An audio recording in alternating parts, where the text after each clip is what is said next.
Bendiciones en Cristo, soy el pastor Winston Medina, nuevamente con ustedes. Ante el último video que hice sobre la gracia de Dios bien explicada, tratando de explicarla, ilustrando lo más que pude, surgieron varios comentarios. Dentro de los comentarios está una pregunta, bueno, no es una, es una serie de preguntas en una sola, que ha hecho uno de nuestros hermanos en Cristo, que en YouTube tiene el nombre de MRP en mayúscula. Bendiciones, nuestro hermano MRP de Argentina. Y él hace la siguiente pregunta. Dice, una pregunta, ya me bromaste, no es una pregunta, son varias, ¿ok? Pero vamos con la pregunta que hace.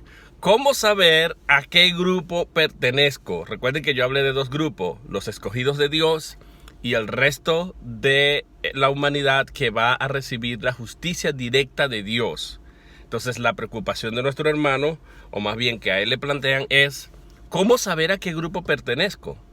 Yo voy a lidiar con esos argumentos, con esa respuesta, perdón, voy a presentar los argumentos a esa respuesta desde la Biblia. Dice, él pregunta, ¿solo por mis frutos? ¿Cuántos frutos debo dar? ¿No serían más bien obras o no serían obras? Y si no fui escogido para ser salvo, ¿me pediría cuenta Dios de mi vida cuando no fui escogido para ser salvo? Y dice, son preguntas frecuentes que me hacen cuando me consultan. Verdaderamente que, ya te dije, no era una sola pregunta, Leonardo, me tiraste duro, ¿ok? Bueno, vamos a ir poco a poco. Voy a tratar de explicar, creo que hay una carta en la Biblia. Casi todas las cartas del apóstol Pablo explican esto con mucho detalle y tienen algún vestigio de evidencia. Pero una carta que da respuesta a todas estas preguntas que están aquí, especialmente la primera, es la primera carta de Juan.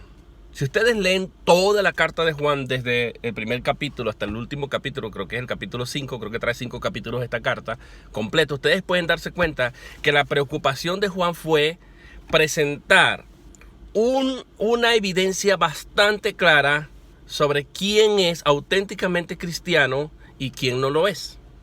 Así que Juan divide su carta, y yo he hecho una división en tres partes. En la carta de Juan ustedes van a encontrar la falsa profesión de algunos que se dicen cristianos, pero que no lo son. Pueden encontrar mucha evidencia allí. Y respecto a eso, Juan dice que salen de nosotros porque no son de nosotros en Juan 2.19, primera de Juan 2.19, porque si hubiesen sido de nosotros habrían permanecido. Pero hay un grupo que tiene una confesión falsa o una profesión falsa, profesan ser cristianos, pero no lo son. Esa es la primera cosa con la que voy a lidiar. A mí me encanta esta primera parte porque Juan utiliza la estrategia de la argumentación invertida. ¿Qué quiere decir esto? Que muchas veces las cosas pueden ser mejor entendidas cuando se define lo que no son. Porque cuando se presenta lo que no es, tal cosa o aquello, uno puede acabar, destruir y argumentar en contra de mitos, de falsas concepciones, de conceptos equivocados, etcétera, etcétera. Esa es la estrategia de argumentación invertida. Por ejemplo, cuando a mí me toca definir la fe, yo no empiezo definiendo qué es la fe, yo empiezo definiendo qué no es la fe. Cuando a mí me toca definir qué es la unción, como yo sé que hay tanta corriente sobre la unción, yo prefiero comenzar definiendo qué no es la unción. Porque cuando yo defino qué no es la unción, la argumentación significa que lo que no es son mitos que se han destruido, que se han contra los cuales se ha argumentado y están, por supuesto, refutados a la luz de la evidencia que uno presenta. A mí me encanta la manera como Juan presenta aquí. Así que en la primera sección de la carta de Juan, para responder a la pregunta corta, respuesta larga. Imagínense, pregunta larga, respuesta bastante larga. Voy a tratar de ser lo más breve posible.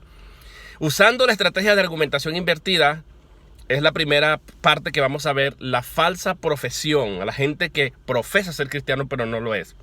En segundo lugar, dentro de la carta vamos a encontrar que los auténticos cristianos van a saber algo, saben bastante cosas. O sea, no son gente que fácilmente pueden ser engañados. Aunque eventualmente pueden ser engañados, ellos tienen un instinto por el espíritu que está en ellos, que él llama la unción de Dios que está en nosotros y nos lleva a conocer todas las cosas. Y la tercera división que vamos a ver es el perfil o la verdadera característica de los nacidos de Dios que verdaderamente revelan nuestra autenticidad como cristianos. Así que sí hay manera de saber si soy salvo. Hay manera de saber a qué grupo pertenezco. Si pertenezco al grupo a los que les van a aplicar justicia directa, condenados a los que Dios va a dejar caer la ira sobre ellos, o si verdaderamente somos del grupo a los que Dios escogió y sabían que no podría cumplir la demanda, pero cumplió la demanda Cristo por nosotros y nos fue imputada su justicia. Fuimos arropados con la justicia de Cristo y Él fue perfecto y nos ha transferido su justicia, su perfección a nosotros, y nuestros pecados son transferidos o son pagados en Cristo. Y un asunto judicial que ha ocurrido es que Dios nos ha declarado justos por el Hijo, por Cristo. Nos ha declarado perdonados. Señor pecador convicto y confeso, usted ha sido perdonado. Así que voy a comenzar con la primera división, la falsa profesión. Hay muchos versículos donde Juan dice, en esa primera carta ustedes van a encontrar la frase el que dice. Esa es la frase clave. Lean primera de Juan y busquen cada vez que dice el que dice. O también a veces está presentado como si decimos. Obviamente que ahora Juan va a utilizar estrategias de argumentación invertida. Vean lo que dice Juan. Primera de Juan 2.4. El que dice, o sea, es alguien que dice. El que dice, vuelve otra vez. En el primera 2.4 dice, el que dice yo conozco y no guarda sus mandamientos, yo le conozco, perdón, y no guarda sus mandamientos, el tal es mentiroso y la verdad no está en él. Este es el primer grupo. Esta primera sección nos permite a nosotros saber, examinar, probar, discernir a aquellos que dicen que son cristianos. Y aquellos que tienen una confesión y dicen yo estoy, también es una prueba o una evidencia de que dentro de la iglesia puede haber gente que dice ser cristiano, que confiesa ser cristiano y que aparentemente están reformados, pero que en el fondo siguen corrompidos. Y esta evidencia que presenta Juan aquí, usando la estrategia de argumentación invertida, es para que nosotros veamos, analicemos a aquel que dice que es cristiano, el que dice tal o cual cosa, pero vamos a probar si es verdad. Básicamente Juan dice aquí 5 cosas. Número 1 dice, el que dice yo le conozco. O sea, hay gente en la iglesia que dice, no, yo conozco a Dios. Y efectivamente conocen a Dios y hasta conocen la Biblia de Génesis y Apocalipsis. Se saben los 31.173 versículos de la Biblia, los 1.189 capítulos, los 66 libros de la Biblia, el hebreo, el arameo y el griego. Es verdad, muchos saben de Dios y muchos conocen a Dios. Pero eso es un conocimiento intelectual, exterior, no es de intimidad. Porque el asunto es que Dios tiene que conocernos a nosotros. Pero él dice, el que dice, hay un grupo que dice, yo conozco a Dios. Entonces cuando alguien dice yo conozco a Dios, alerta, abran sus ojos pendientes, dice Juan. Ese que dice que conoce a Dios, ¿guarda los mandamientos de Dios? Como efecto de ese conocimiento, como efecto de esa relación íntima con Dios, ¿guarda los mandamientos de Dios? Ah, no los guarda. Ok, reprobado, es mentiroso. ¿Ven? Entonces la argumentación invertida es, ellos dicen yo conozco a Dios, pero no guardan los mandamientos. Juan dice no guardan los mandamientos. La evidencia de no guardar los mandamientos prueba lo contrario. Prueba lo contrario, es decir, si alguien dice que conoce a Dios, ese tiene que guardar los mandamientos. No guarda los mandamientos, es mentiroso. Entonces, ¿quién es verdaderamente un cristiano? El que guarda los mandamientos de Dios. Ni siquiera tengo que andar diciendo, yo conozco a Dios. Yo guardo los mandamientos y esa evidencia prueba que yo conozco a Dios, sin que yo tenga que decir, yo conozco a Dios. El problema de mucha gente que va a la iglesia, ahora yo conozco a Dios. Sí, lo conoces. Ok, vamos a ver el fruto. ¿Cuál es el fruto? El mandamiento. Ok, segundo, primera de Juan 2.6, el que dice que permanece en él. Ok, yo permanezco en Dios. Entonces, ¿qué se les pide? Se le pide que debe andar como él anduvo. Primera de Juan 2.6, debe andar como él anduvo. Es decir, permanecer en Cristo no es simplemente un estado, yo estoy en Cristo. No. También es un estilo de vida y debe reflejarse en cómo imita a Cristo, en cómo Cristo es y cómo Cristo fue.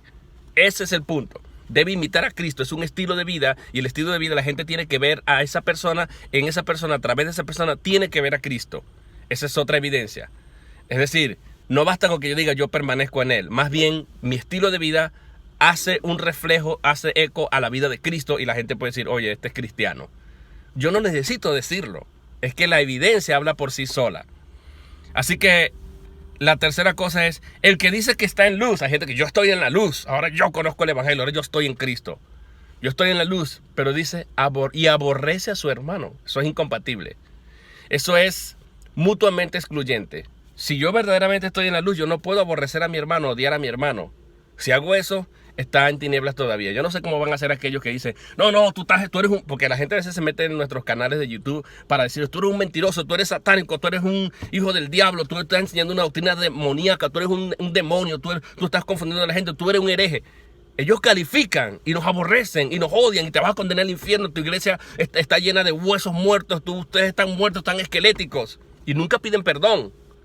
Aborrecen al hermano que piensa diferente a él. Se parece mucho a los fariseos que eran separatistas o a los saduceos que eran eliminadores. Si tuvieran un fusil pudieran eliminarnos, nos eliminarían. Si estuviéramos en el tiempo de la Santa Inquisición nos matarían. Pero se van para el cielo, ¿no? Nunca piden perdón, pero se van para el cielo. Bueno, pero ahí está. Dicen, no, yo estoy en la luz, yo sí estoy en Cristo, yo estoy en la verdad. Pero aborreces a tu hermano. Aborrecer significa despreciarlo, odiarlo, calificarlo, decir cosas de ese hermano injustamente sin haber ni siquiera analizado los argumentos. Ese es un problema. Te vas al ataque al sujeto, lo que se llaman una falacia ad hominem. O sea, de ataque al sujeto en vez del argumento. Hay que tener cuidado. Y eso va con todo aquel que se mete en YouTube a hacer preguntas, pero calificando, maldiciendo, ya calificando a uno de satanista, de qué sé yo, de hereje o qué sé yo, solamente porque uno no piensa como ellos, porque ellos no han estudiado la Biblia profundamente o sencillamente porque ellos tienen una idea preconcebida y si mi teología no cuadra, no se apega a lo que ellos piensan, entonces no, tú eres un hereje, tú eres del diablo. Bueno, pero dicen que se van al cielo y aman a su hermano. Porque esto no hace una diferencia entre quién es verdaderamente cristiano. O sea, yo puedo calificar de alguna manera a un unicitario que niega la Trinidad, pero hay gente que tiene las doctrinas esenciales del Evangelio. La Trinidad, Cristo es Dios, creen que Cristo vino y murió por ellos, etc. Hay doctrinas que son esenciales y las compartimos. Pero porque piense diferente conmigo en las doctrinas que no son esenciales para la salvación, entonces esa persona... Yo no puedo calificar a esa persona. Yo no califico a ningún arminiano de hereje, de hijo del diablo, porque él tiene doctrinas fundamentales, esenciales, que yo también tengo.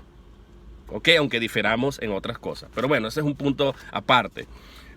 Primera de Juan 4:20 dice, si alguno dice yo amo a Dios y aborrece a su hermano, es mentiroso. Vuelve otra vez, yo amo a Dios. No tienes que decirlo. Mejor ama a tu hermano. Manifiéstalo en el amor. Pues el que no ama a su hermano a quien ha visto, ¿cómo puede amar a Dios a quien no ha visto? Hasta ahora Juan nos ha dicho que hay gente que dice yo conozco a Dios pero no guarda el mandamiento. Resultado, es mentiroso. Yo permanezco en él, yo permanezco en él, pero no anda como él anduvo. Cristo no es el estilo de vida de él no revela a Cristo. Mentira entonces, no, es mentira que permanece en Dios. Yo estoy en la luz, pero aborrece a su hermano, odia a su hermano, menosprecia a su hermano, califica a su hermano. Todo esto es aplicable dentro de la palabra aborrecer. Es una palabra fuerte, abominar, odiar. Aborrece a su hermano, entonces está en tinieblas todavía. Es mentira que es cristiano genuino. Mentira que pasa la prueba de la genuinidad cristiana. Ese es el punto aquí. Yo amo a Dios, dicen. Ok, ¿tú amas a Dios? Ok. Si amas a Dios, ¿cómo es que odias a tu hermano o aborreces a tu hermano porque no piensas como tú y te separas de él y lo calificas? Si no amas a tu hermano, es mentira que amas a Dios porque a tu hermano lo puedes ver, hasta lo puedes tocar, lo puedes abrazar. A Dios no. Mentira que amas a Dios. Entonces lo que está diciendo Juan es todo lo contrario. Un verdadero cristiano conoce a Dios y lo revela guardando sus mandamientos, permanece en él en un estilo de vida que refleja a Cristo, está en la luz, lo manifiesta en el amor al hermano, aunque piense diferente, ama a Dios amando a su hermano porque lo ve al hermano y esa es la evidencia de que verdaderamente es un cristiano. Pero Juan va ahora a decir algo muy importante. Él va a decir en el 1:8, dice, si decimos que no tenemos pecado, escucha esto, si decimos que no tenemos pecado, dice, mentimos. Si decimos que no tenemos pecado, mentimos, no tenemos la verdad de Dios. La verdad de Dios no está en nosotros. Ahí está. ¿Qué quiere decir Juan con esto? Mira, esto es precioso. Porque Juan quiere que nosotros entendamos que aún los cristianos, ser cristianos no es sinónimo de ser mejores, o estar calificados, o que ya cumplimos el estándar de Dios. No. ¿Cuál es el estándar y la demanda de Dios? Perfección. Aún siendo cristianos, nosotros no cumplimos la demanda de Dios. Seguimos siendo pecadores. Lo que está diciendo Juan, una evidencia de que verdaderamente yo nací de nuevo, es que yo estoy bastante consciente del pecado. En el mundo la gente peca deliberadamente y no se da cuenta que están pecando. Es más, tú agarras a una persona en la entrevista, ¿tú crees que tú necesitas ser cristiano? ¿Sabes lo que te van a decir? No, porque yo no le hago nada mal a nadie. Yo no bebo, yo no fumo. Yo de vez en cuando ayudo a la gente, ayudo al pobre, al necesitado, etcétera, etcétera. Ellos tienen un estándar que no sabemos cuál es su referencia, pero ellos lo ven con toda normalidad. Están podridos en pecados y creen que no lo están. Pero cuando nos convertimos a Cristo y somos alumbrados por la gracia de Dios y nacemos de Dios, mis hermanos, la conciencia de pecado en nosotros es tan marcada. Tenemos una hipersensibilidad al pecado, estamos tan sensibles al pecado, estamos tan conscientes del mismo que no podemos negar la realidad. Pero hay gente que dice, no, si es posible ser perfecto, si es posible llegar a ser santo, sin santidad nadie verá a Dios. Y creen que la santidad del cristiano equivale a la santidad de Dios. No, porque es un atributo compartido de Dios, pero nosotros no lo podemos alcanzar perfectamente hasta que Cristo venga. Pero santidad no es sinónimo de perfección. Nunca vamos a cumplir el estándar de perfección de Dios, que Dios demanda, no.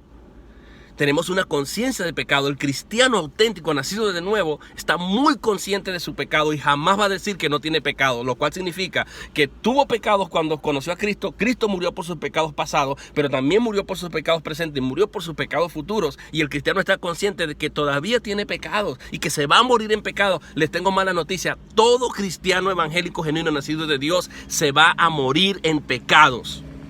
Ahora, si se muere en pecados, ¿se va a salvar? La respuesta es sí, porque Cristo murió por él y sus pecados pasados, presentes y futuros fueron resueltos en Cristo Jesús.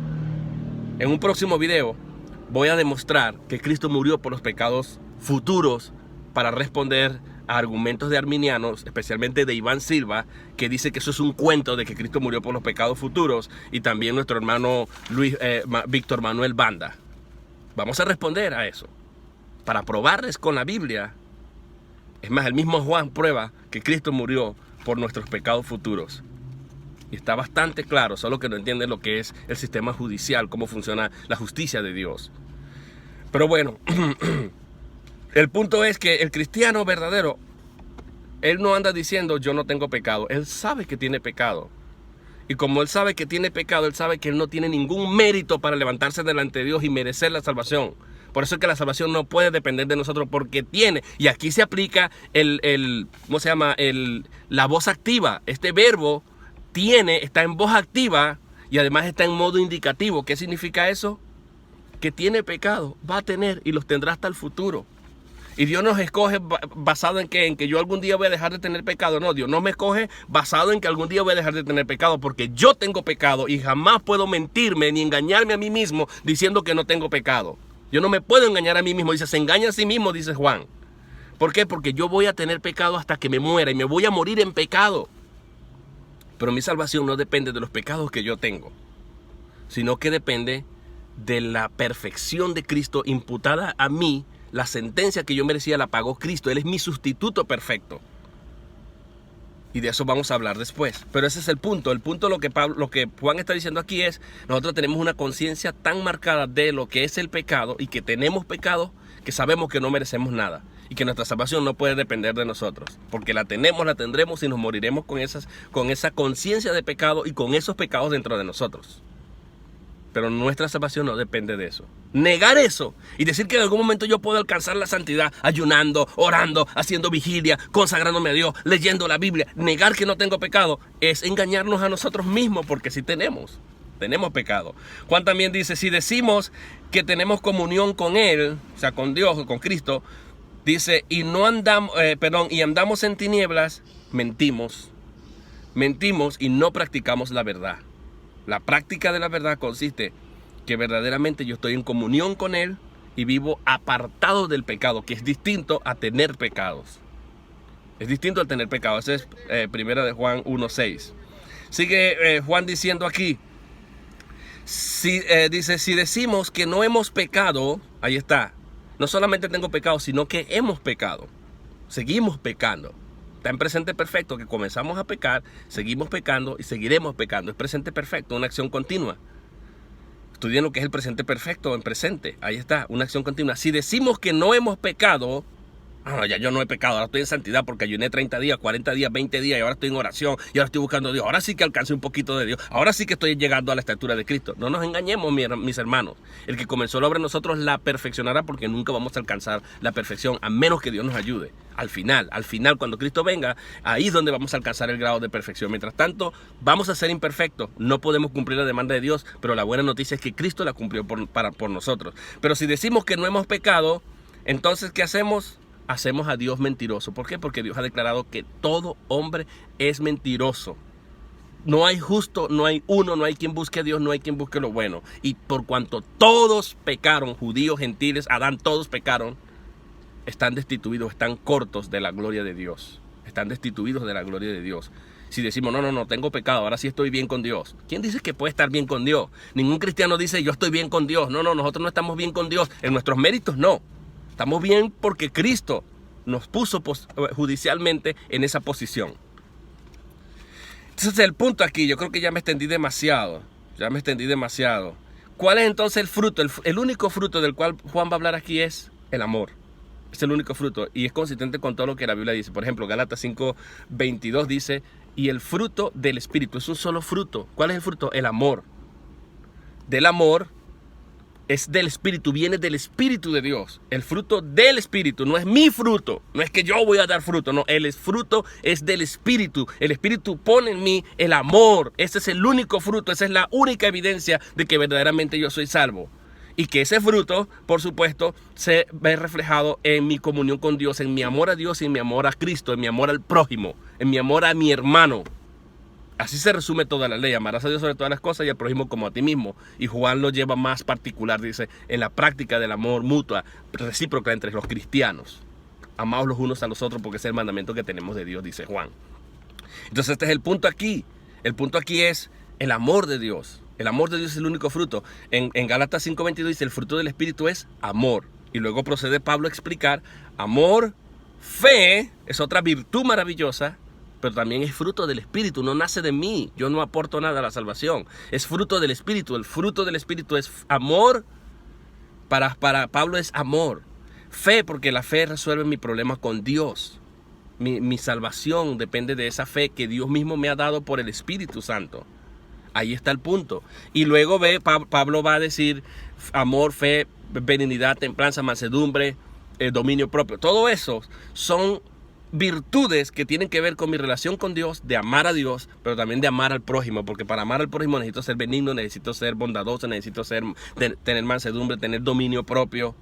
Esa es la manera como Pablo califica que el fruto del Espíritu es amor, para amar a Dios con nuestra fe y para amar al prójimo desde nuestra benignidad, desde nuestra bondad, desde nuestra mansedumbre, desde nuestro dominio propio o templanza. ¿Por qué? Porque esas cosas están en nosotros. Están en nosotros por medio del amor que fue derramado en nuestros corazones por el Espíritu de Dios, como Pablo dice en otra parte. Y aquí ahora vamos a pasar al segundo punto. ¿Qué es lo que saben los cristianos que han nacido de nuevo? Primera de Juan 3:24, sabemos varias cosas. Primera de Juan 3:24 dice, y el que guarda sus mandamientos permanece en Dios y Dios en él. Y en esto sabemos que Él permanece en nosotros por el Espíritu que nos ha dado. Nosotros sabemos que Dios nos ha dado el Espíritu. Y es que nosotros tenemos una conciencia de que el Espíritu está en nosotros. Y es fácil de comprobar. Porque pensamos en Dios y anhelamos estar entre los hermanos. Y deseamos estar en las cosas espirituales cuando antes no queríamos eso. Antes huíamos, antes nos escapábamos, antes ni leíamos la Biblia, antes no íbamos a la iglesia, veíamos a un evangélico o un cristiano que venía por aquí y nos íbamos por otro lado, lo evadíamos. Pero algo pasó, ocurrió algo, que ahora yo necesito estar en comunión, que ahora yo quiero escuchar, yo quiero orar y ando continuamente orando, es porque el Espíritu está en mí. El Espíritu de Dios está en mí, aunque yo quisiera oírme, Dios no me va a dejar ir. Dios no me va a dejar ir. Y aunque eventualmente yo me vaya por mi cuenta y trate de irme, el Señor me va a poner bajo convicción, trayendo sobre mí el juicio retributivo y vindicativo de Dios. Y entonces yo voy a volver a restaurar mi relación con Dios. ¿Por qué? Porque Dios está conmigo. Porque el Espíritu de Dios está en mí. Tenemos una conciencia de Dios ahora. Y la primera cosa que sabe el cristiano es que Dios está en nosotros. ¿Por medio de qué? Por medio del Espíritu de Dios. Él jamás duda de que Dios lo deja. Desde que el Espíritu está en nosotros, Él permanece en nosotros. Si uno lee el contexto, Juan dice que el Espíritu de Dios es la unción. Vosotros tenéis la unción del Santo y conocéis todas las cosas. Y aprovecho para aclarar que la unción, que es el mismo Espíritu dentro de nosotros, no es intermitente como dicen algunos. Hay que orar para tener unción. Hay que ayunar para tener unción. Hay que hacer vigilia para tener unción. No, señores, no es así. La unción es el Espíritu habitando en nosotros. Y ese Espíritu, dice la Biblia, que permanece en nosotros. La unción, la cual permanece, la que vosotros recibiste del Señor, permanece en vosotros. Y permanece significa que no se va.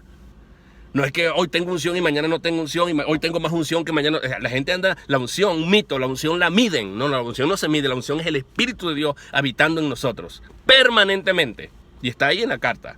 Y sabemos eso los verdaderos cristianos. Sabemos que Dios estamos dentro de nosotros está el Espíritu de Dios. Otra cosa que sabemos, 1 Juan 5:15, y si sabemos que Él nos oye en cualquier cosa que pedimos, sabemos que tenemos las peticiones que le hayamos hecho. Es decir, el cristiano auténtico sabe que Dios le oye, tiene una conciencia de que Dios verdaderamente lo escucha, que hay una comunión verdadera con Él. Dios lo escucha. Y bajo esa confianza, o sobre la base de esa confianza, él entonces pide a Dios y ora y sabe que Dios también lo oye. Aunque no necesariamente le responda como él quiere, pero él sabe que Dios lo oye y sabe que Dios lo escucha. Por eso es que Hebreos 11:6 dice, es necesario que el que se acerque a Dios crea que le hay y que es galardonador de los que le buscan. Dios galardona a los que le buscan. 1 Juan 5:18, otra cosa que sabemos los cristianos, sabemos que todo aquel que ha nacido de Dios no practica el pecado. Nosotros sabemos, tenemos el discernimiento y dice, sabemos que todo aquel que ha nacido de Dios no practica el pecado. Nosotros sabemos que el verdadero cristiano no anda practicando, revolcándose en todo tipo de pecado, como dice Juan, andando en tinieblas, sin ningún tipo de conciencia de pecado, sin ningún tipo de remordimiento. No. Sabemos que todo aquel que ha nacido de Dios, los cristianos auténticos sabemos que los que hemos nacido de Dios no practicamos el pecado. Dice, pues aquel que fue engendrado por Dios, le guarda. ¿Quién fue engendrado por Dios? Cristo. Jesús, lo guarda. Jesús guarda al cristiano. Guarda al verdadero nacido de Dios. Lo guarda. ¿Para qué? Para que no practique el pecado. El cristiano puede irse a pecar y puede hacerlo. Quiere irse a pecar, vaya y peque. Pero cuando se vaya a pecar, el mismo Cristo que está en él lo guarda. Le dice que eso está mal. Y este cristiano restaura su relación continuamente delante de Dios. Dios lo sigue arropando de la justicia de Cristo. Y por eso dice, y el maligno no le toca. El diablo no se lo puede llevar. Eso es lo que quiere decir aquí. El diablo no lo puede destruir, decir, ok, ahora se fue, se perdió en el infierno. Aunque este cristiano pecare, Cristo lo guarda. Lo guarda. ¿Para qué? Para que el maligno no lo toque. Aunque este cristiano eventualmente, por alguna razón, llegase a pecar. Y el cristiano verdadero sabe que es posible que pequemos, pero que no somos practicantes del pecado. No negamos el problema del pecado. Sabemos que no cumplimos el estándar de Dios, pero sabemos que podemos pecar eventualmente, pero no practicando habitualmente el pecado deliberadamente, irme a pecar como me dé la gana a mí. No. Eso no lo hace un cristiano verdadero. 1 Juan 5:19 es otra cosa que saben los cristianos. Sabemos que somos de Dios. Nosotros sabemos que somos de Dios.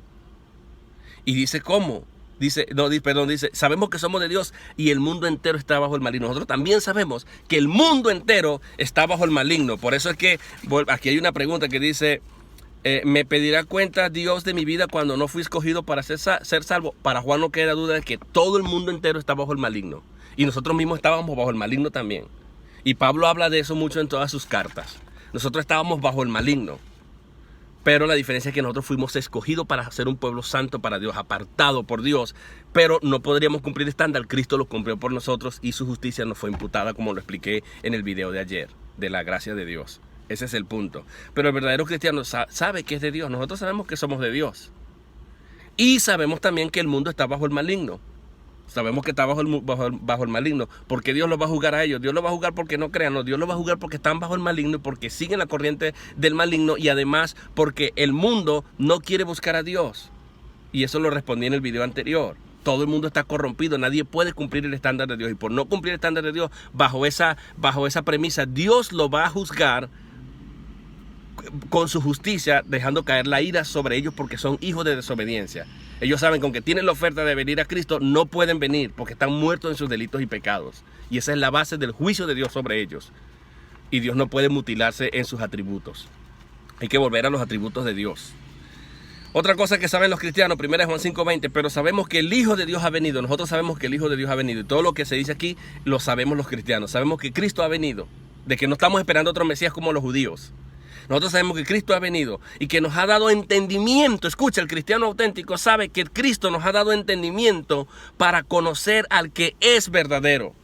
Es decir, que yo no conozco a Cristo porque yo quiero conocerlo, ni porque soy tan capaz, espiritualmente hablando, para llegar a conocer a Cristo. No. Para conocer a Cristo y entender a Cristo, necesitamos que nos sea concedido entendimiento. El cristiano auténtico sabe que nosotros, la fe no nace de nosotros. Sabe que confiar en Cristo no nace de nosotros, sino que es un don de Dios. Y aquí está diciendo, dice, sabemos que el Hijo de Dios ha venido y que cuando vino, cuando Cristo, el Hijo de Dios, nos ha dado entendimiento.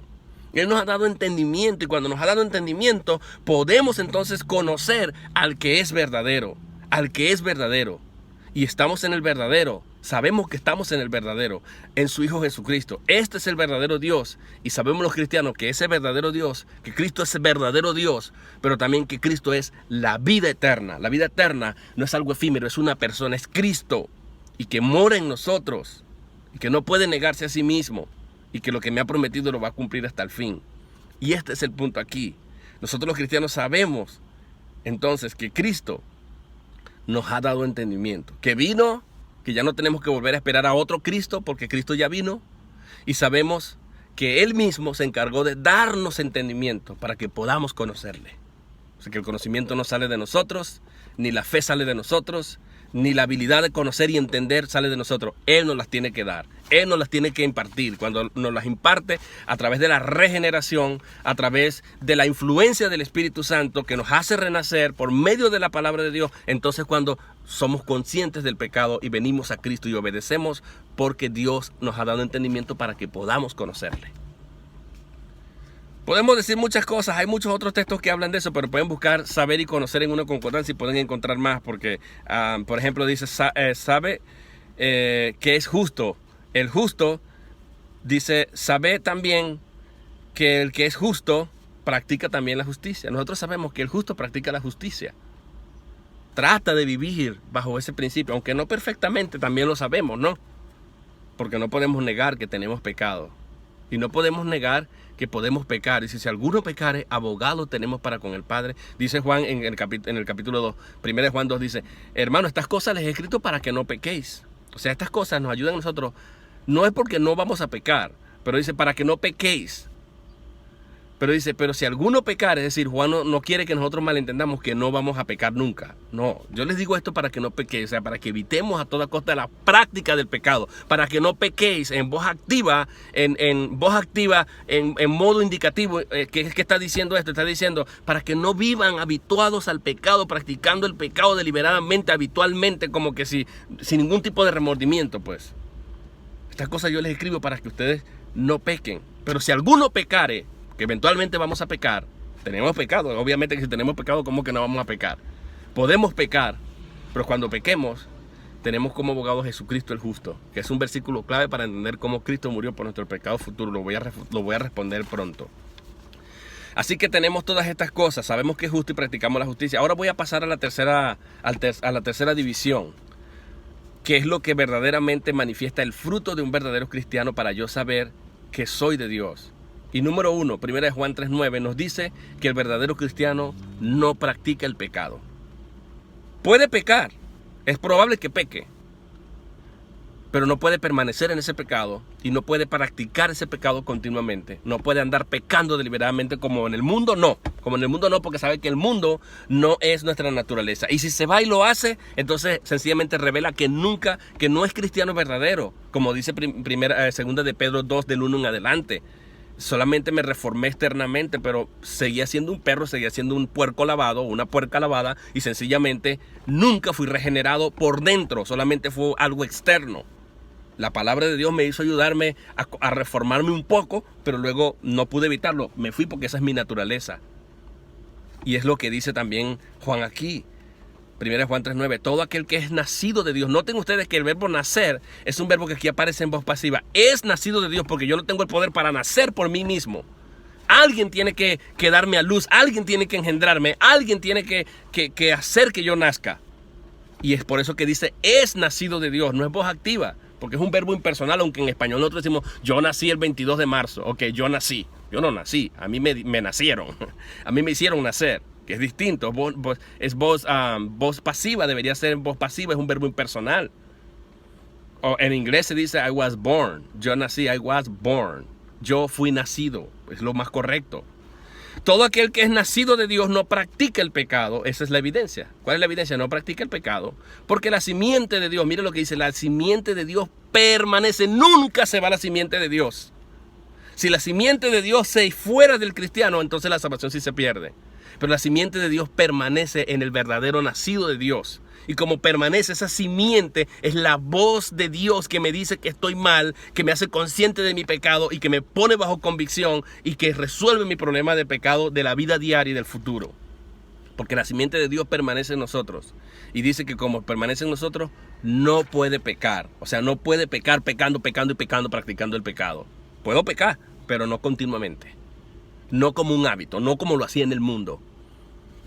Dice, ¿por qué? Porque es nacido de Dios. Juan blinda este versículo 2 veces. Todo el que es nacido de Dios no practica el pecado porque la simiente de Dios permanece. Escucha, cristiano, si tú eres verdaderamente un cristiano nacido de Dios, tú permaneces en Dios.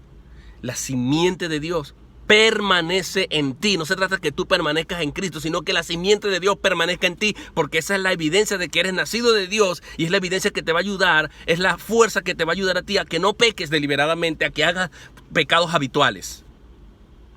Dios no te deja. Si tú puedes pecar tranquilamente y no sentir ningún remordimiento por el pecado y sentirte libre aún así, quiero decirte que tú no has nacido de Dios. Por eso Juan dice, no puede pecar pecando, continuar pecando. Porque eso es lo que dice el griego. Porque es nacido de Dios. Vuelve a dar la razón. Porque es nacido de Dios. Como nace de Dios, la simiente de Dios está en él. Simiente significa la semilla. La voz de Dios está en él. La simiente de Dios, la semilla de Dios está en él. Que lo hizo nacer, nacido por la simiente de la palabra de Dios. ¿Cómo puede el cristiano escapar de eso? Cuando yo una vez me aparté y traté de vivir a mi manera, alejado de Dios, recibí el juicio retributivo y vindicativo de Dios. Dios me puso bajo convicción, pero no podía estar en paz mientras anduve haciendo lo que quise hacer. Porque la voz de Dios acusadora me decía, estás mal. Y la palabra de Dios me pasaba como un rayo por mi cabeza continuamente, diciendo, necesitas estar en mis caminos. Y no pude apartarme. Porque el que es nacido de Dios, la simiente de Dios está en él y sabe que el mundo no es su ambiente, no es nuestra naturaleza ha sido transformada, ha sido cambiada. Eso es lo que significa que la simiente de Dios está en nosotros. Hemos sido regenerados desde adentro. Desde adentro. Y esa voz evita, es una manera que Dios utiliza eso para guardarnos. Y por eso la palabra de Dios está codificada en mandamientos, en exhortaciones, de una manera prescriptiva. Para que cuando nosotros nos tratemos de ir del camino, entonces esa semilla, esa simiente viva de Dios, como Pedro la describe, la simiente viva, esa nos redarguye, nos revierte el argumento y nos pone bajo convicción. Esa es la gran diferencia. 1 Juan 4:7, amados, amémonos unos a otros, porque el amor es de Dios. Todo aquel que ama es nacido de Dios. Otra evidencia, yo amo, vuelvo otra vez, el único fruto es el amor. Otra evidencia, todo el que ama es nacido de Dios y conoce a Dios. Amo a Dios y conozco a Dios. La evidencia es el amor. El amor. Y nos invita a amarnos los unos a los otros. ¿Y por qué puede invitarnos a que nos amemos los unos a los otros? Los unos a los otros porque nosotros hemos nacido de Dios. Y no nos es difícil amar al otro desinteresadamente e incondicionalmente. ¿Por qué? Porque la simiente de Dios está en nosotros, porque nacimos de Dios. Y como amamos a Dios, dice, todo el que ama a Dios es nacido de Dios y conoce a Dios. Verdaderamente ha conocido a Dios, está en comunión con Dios. 1 Juan 5:1, todo aquel que cree que Jesús es el Cristo es nacido de Dios. El cristiano auténtico continúa y permanece creyendo en Dios, porque el verbo aquí es activo, modo activo, voz activa, y es modo indicativo. Es decir, todo aquel que cree, está creyendo, continúa creyendo y seguirá con su fe hasta el final, hasta que se muera. Eso es lo que significa el modo activo, el modo indicativo de la voz activa del verbo. Todo aquel que cree que Jesús es el Cristo. ¿Quién cree, sigue creyendo y creerá hasta que se muera, hasta que se vaya, hasta que Cristo venga por él? El verdadero cristiano. Y lo puede hacer, dice, es nacido de Dios, porque es nacido de Dios. ¿Ve que yo no puedo creer en Cristo para nacer de nuevo? No, yo tengo que nacer primero de Dios, y después que yo nazca de Dios, que yo nazca de nuevo, que sea regenerado, que la simiente de Dios sea puesta en mí, es que yo puedo creer. Y creer no un acto de un momento, sino que creo y permanezco creyendo el resto de mi vida, el resto de mi existencia. Porque Dios pone en mí la fe, pone en mí la simiente, me hace nacer primero. Y después que yo nazco, entonces yo puedo creer y seguir creyendo y creer hasta el final. Eso es lo que dice aquí 1 Juan 5.1. 1 Juan 5.4. Porque todo lo que es nacido de Dios vence al mundo. Es victorioso el que es nacido de Dios. El cristiano es victorioso. Puede que falle, puede que meta la pata por aquí, puede que se equivoque por aquí, pero está continuamente aprendiendo, está continuamente reformándose, está continuamente corrigiéndose, está continuamente, si hacemos una línea del tiempo, desde que empezamos a ser cristianos hasta ahora, vamos de ser tinieblas a ser más luz cada día. Vamos perfeccionándonos poco a poco. Pensaríamos distinto de que verdaderamente eres cristiano si es al revés. Vas cada día peor, de mal en peor. Es verdad, no hemos llegado al grado de la perfección, pero en la línea del tiempo, tracemos una línea, cuando comencé a ser cristiano hasta ahora, ¿qué mejoras, qué progresos ha habido en mi vida, espiritualmente hablando? No porque vaya a llegar al grado de la perfección, pero debe haber cambios notables. Y eso es lo que dice aquí. Todo el que es nacido de Dios vence al mundo. Nos vamos despojando de este mundo. Vamos teniendo una victoria sobre este mundo. El poder del mundo se va debilitando para con nosotros. El mundo nos sigue atrayendo con sus estereotipos, con sus cosas. Pero el cristiano se va contraponiendo a la vanagloria de la vida, a la lujuria de los ojos, a todo eso que el apóstol Juan describe aquí. Que nos pide ahora no amen al mundo y no lo amamos porque es evidente que el mundo trata de atraparnos y que el cristiano muchas veces cae, pero va venciendo progresivamente, vence y sigue venciendo hasta que finalmente domine el mundo. Es lo que dice aquí, el que es nacido de Dios vence el mundo, es victorioso. Y dice también porque el mundo, porque mayor es el que está en nosotros, no es en nuestra fuerza, lo vencemos porque mayor es el que está con nosotros que el que está en el mundo. Esa es la única razón por la que podemos vencer al mundo. Y por eso dice, y esta es la victoria que ha vencido al mundo. ¿Cuál es la victoria que ha vencido al mundo? Nuestra fe. ¿Qué es lo que es nacido de Dios? A mí me interesa que aquí, voy a repetir el versículo 4, porque todo lo que es nacido de Dios. Noten que aquí Juan hace un giro y no dice el que es nacido de Dios. No, sino que dice lo que. Es un verbo, lo que es nacido, está en forma impersonal. ¿Qué significa impersonal? Que es como que si estuviera hablando de un objeto, de una cosa. Dice, porque todo lo que es nacido de Dios, ahora no está refiriéndose al cristiano, sino a algo que nace de Dios, vence al mundo. Hay algo con lo que se vence al mundo. Y dice, y esta es la victoria, o sea, la manera como se vence al mundo, que ha vencido al mundo. Esta es la victoria que ha vencido al mundo. ¿Cuál? Nuestra fe. Aunque Juan dice nuestra fe porque es nuestra, porque ya la poseemos, porque nos fue dada. Pero note que dice lo que es una cosa, lo que es nacido. ¿Qué es lo que es nacido de Dios? La fe. La fe nace de Dios, nos fue colocada a nosotros y ahora es nuestra. Dios no nos deja luchar solos, ahora vencemos al mundo progresivamente. Y cada vez la fuerza del mundo es más débil en la línea del tiempo desde que soy cristiano. ¿Por qué? Porque Dios hizo nacer una fe para mí. Nació de Dios la fe, no de mí, no sale de mí. Y yo creo que eso tiene que ver con parte de la pregunta aquí, porque cuando dicen, me pedirá cuentas Dios de mi vida cuando no fui escogido para ser salvo. Creo que esto está ligado a esta pregunta, ¿me pedirá cuentas Dios a mi vida cuando no fui escogido para ser salvo? ¿Sí? Esta pregunta la voy a profundizar yo en otro video, pero está ligado con todo lo que Juan está diciendo aquí. Dios no te va a pedir cuenta porque tú creas, porque el hombre no puede creer por sí mismo. Ahí está la respuesta. Tú no puedes creer por ti mismo porque la fe nace de Dios, viene de Dios. No solamente se nos concede a que creamos, dice Pablo a los Filipenses, capítulo 1, en algún versículo por ahí búsquenlo, 20 y tanto. No solamente se nos ha concedido a que creamos, sino a que ¿qué? a que suframos, a que padezcamos por Él. Efesios 2 dice que, pero por gracia sois salvos, y esto no es de vosotros. Soy salvo por medio de la fe, y esto no es de vosotros, pues es don de Dios. ¿Qué es lo que es don de Dios? La gracia y la fe vienen de Dios. Ahí está todo. Ahí está todo. Ahí está la respuesta. Dios no condena bajo la base de poder creer o no poder creer. Dios condena bajo la base de no poder ser perfecto y cumplir la demanda de Dios. Ese es el punto aquí. Ahí está la respuesta.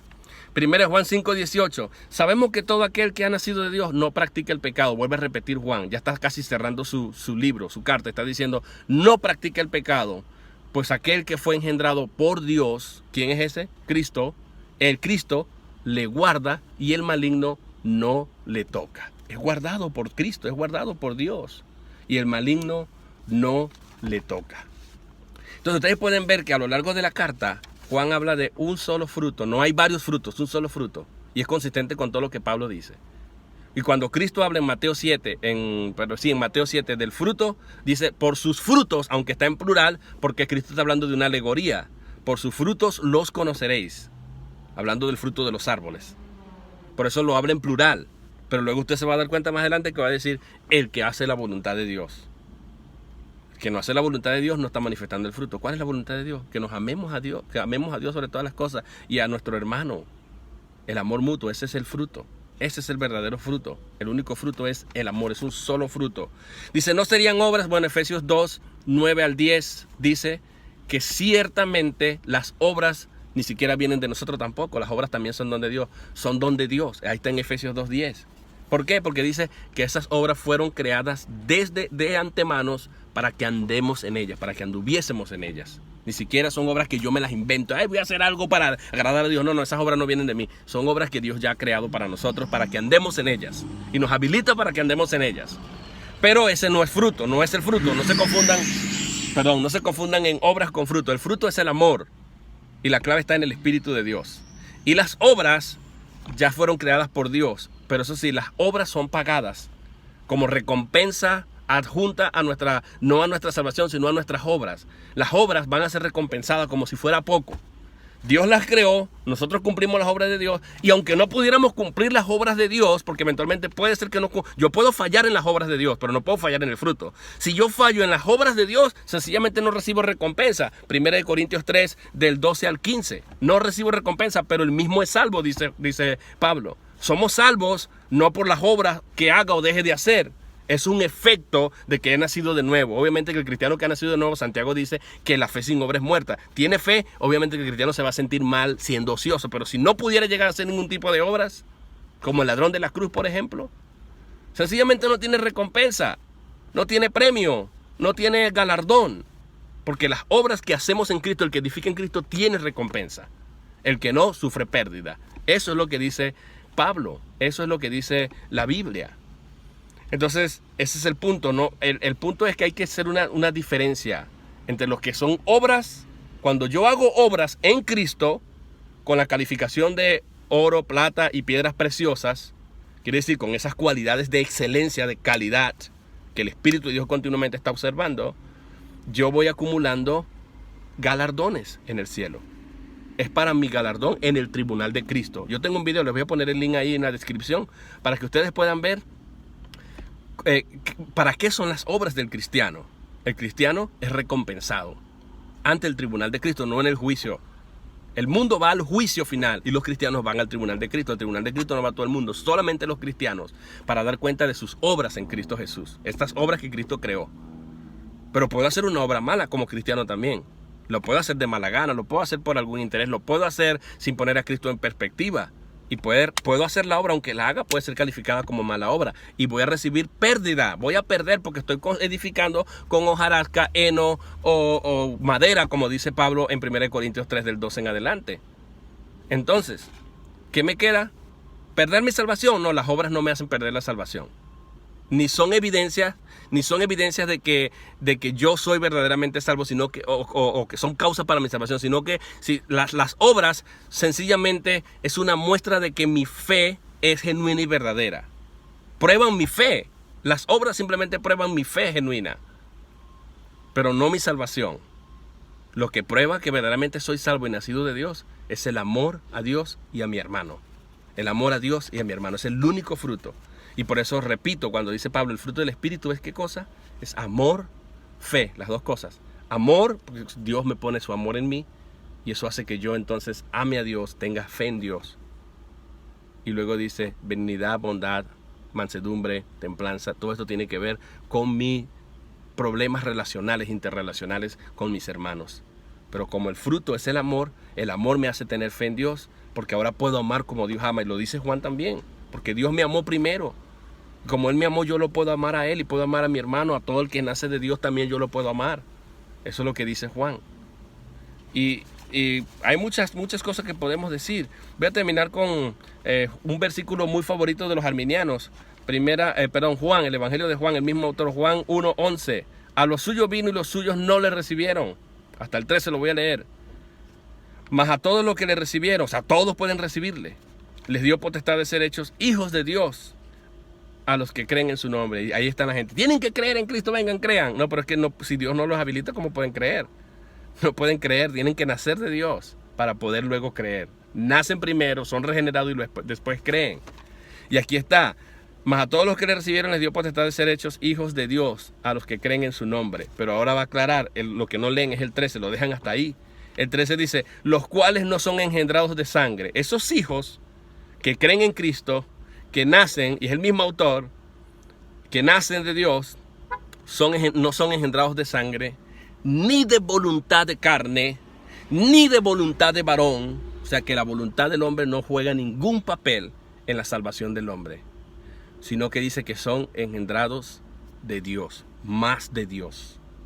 Los cuales no son engendrados de sangre, esos que creen, esos que reciben a Cristo, lo hacen no porque ellos pueden por sí mismos, o porque su voluntad es más fuerte que el poder de Dios para salvarlos. No. Es que no son engendrados de sangre, ni de hombre, ni de voluntad de carne, ni de voluntad de varón, sino que son engendrados de Dios. Más de Dios, dice aquí. Ese versículo se tiene que entender a luz del contexto. Pero Juan 3:16 dice, de tal manera amó Dios al mundo que ha dado a su Hijo unigénito para que todo aquel que en él cree no se pierda, mas tenga vida eterna. Todos pueden creer para que no se pierda y tenga vida eterna, pero se olviden el contexto.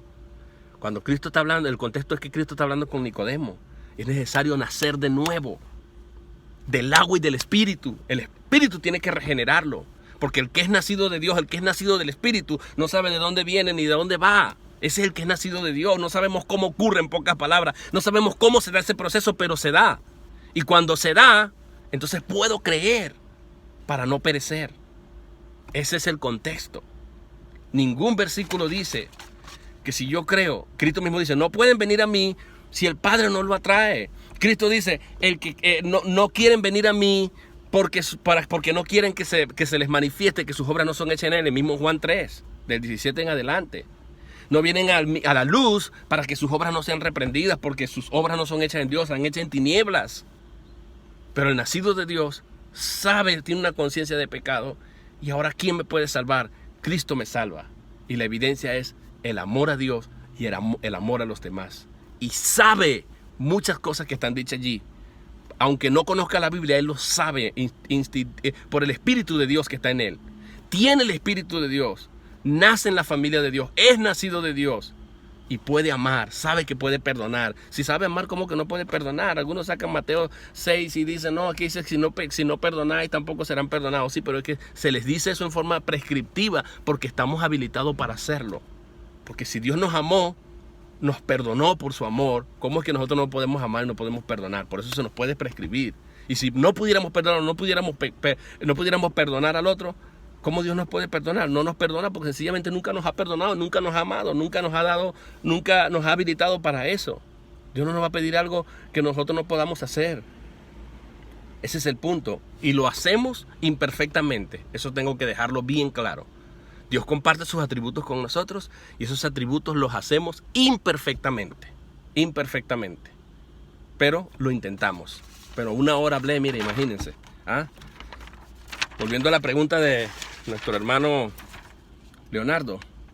¿Cómo saber a qué grupo pertenezco? ¿Has nacido de Dios? Amas a tu hermano. ¿Has nacido de Dios? No practicas el pecado. ¿Has nacido de Dios? No andas diciendo yo conozco. tú guardas los mandamientos como efecto de esa relación con Dios. Tú no andas diciendo, no, yo permanezco en Él. Bueno, tu estilo de vida tiene que reflejar a Cristo, tienes que andar como Él anduvo. No andas diciendo, yo estoy en la luz, pero aborreces a tu hermano. Andas maldiciendo a todo el mundo. Le tienes rabia a aquel que es pentecostal, a aquel que es metodista, a aquel que es calvinista, a aquel que es arminiano, a aquel que es, qué sé yo. No. El cristiano verdadero ama a su hermano porque sabe que comparten doctrinas esenciales del evangelio. No dices, yo sí amo a Dios. No, tú no lo andas diciendo. Tú lo demuestras. ¿Dónde? En el amor al hermano. Al hermano aunque piense diferente que tú. Entonces, ¿cómo saber a qué grupo pertenezco? Ya lo dije. Solo por mis frutos no son frutos, es un solo fruto. El amor a Dios y al prójimo. ¿Cuántos frutos debo dar? Ya te dije, uno solo. Y lo das no porque tú puedes, sino porque Dios te habilita para eso. ¿No serían obras? No, las obras son apartes. Las obras solamente prueban que tenemos una fe genuina. Y puedo fallar en las obras, pero no recibo recompensa. Pero si las cumplo fielmente, con excelencia y con calidad, sencillamente recibo recompensa, pero no ponen en riesgo en lo absoluto la salvación. Primera de Corintios 3, del 13 al 15, del 12 al 15. ¿Me pedirá cuenta Dios de mi vida cuando no fui escogido para ser salvo? La condenación o la justicia de Dios se manifiesta contra toda impiedad desde los cielos. Sobre los hijos de desobediencia es derramada la ira de Dios. No porque creen o dejen de creer. Los cristianos somos diferentes a los del mundo porque creemos en Cristo bajo la base de que Dios nos escogió y nos hizo nacer de nuevo para que fuésemos sus hijos, fuimos adoptados en la familia de Dios, fuimos engendrados de Dios y ahora creemos en Él. Y como creemos en Él, somos salvos no porque cumplimos la demanda de Dios, sino porque Cristo la cumplió por nosotros y la justicia de Cristo nos salpica con su sangre, nos arropa con su justicia y la sentencia que cayó sobre Cristo de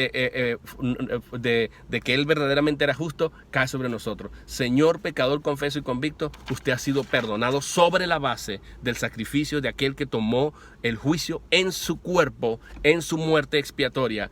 Con su sangre Él pagó el precio de su salvación. Por lo tanto usted queda exonerado, queda libre y resolvió tus pecados pasados por medio de la justificación, resolvió tus pecados presentes por medio de la santificación y resolvió tus pecados futuros resolvió tus pecados pasados por medio de la justificación, creo que ya lo dije.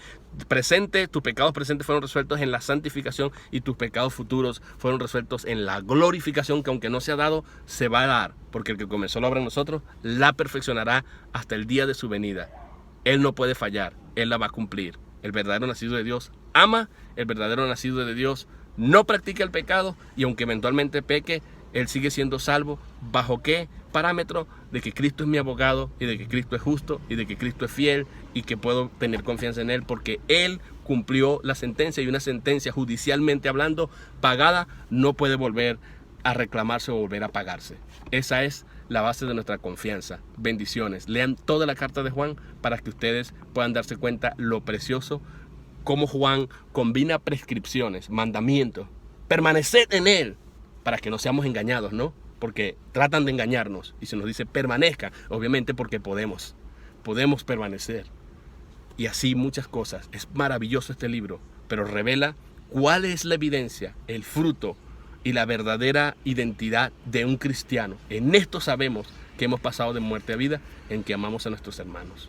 Si amamos a nuestros hermanos, verdaderamente hemos mostrado que realmente hemos nacido de Dios, porque al hermano lo vemos, a Dios no lo vemos. Bendiciones, espero haberles ayudado en esta respuesta.